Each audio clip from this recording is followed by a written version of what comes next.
की कोई कंट्रीब्यूशन नहीं है वहाँ पे। आपको सीपेक से रिज़ाइन करना चाहिए, इसलिए कि वो पाकिस्तान के मुस्तकबिल का एक बहुत बड़ा जो है वो संग मील की हैसियत रखता है, पाकिस्तान के लिए गेम चेंजर है। और ऐसे इंसान को जिसके ऊपर सवालात उठ गए हैं, सबूत के साथ इल्ज़ामात लग गए हैं, उन इल्ज़ामात को क्लियर किए बगैर आप सीपेक की सरबराही या सीपेक को हेड नहीं कर सकते। अच्छा मैडम, गुजरांवाला जलसे का बड़ा खौफ आ गया, अपोजिशन में बड़ी घबराहट का शिकार हो गई है, क्या कहेंगे? अवाम का जम्मे गफीर से डर गए अवाम के फैसले से? इंशाअल्लाह ताला ये कुछ भी कर लें, अवाम के साथ अगर ये जंग करेंगे ये नहीं जीत सकते इंशाअल्लाह ताला। इसका जवाब अवाम खुद देगी।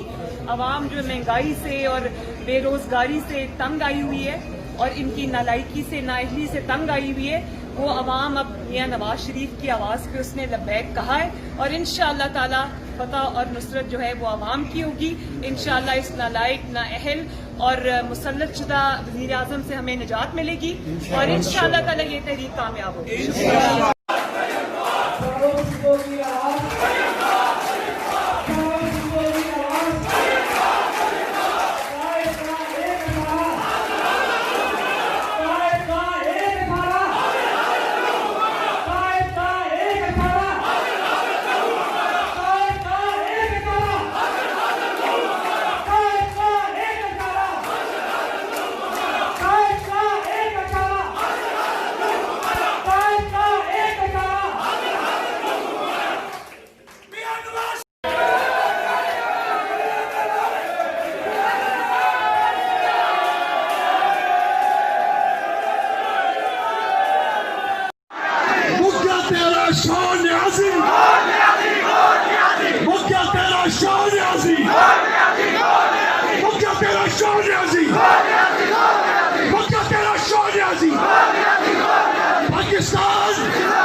बनाया।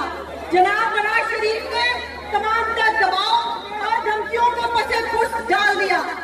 अरबों रुपए की ऑफर, डॉलर की ऑफर भी ठुकरा दी।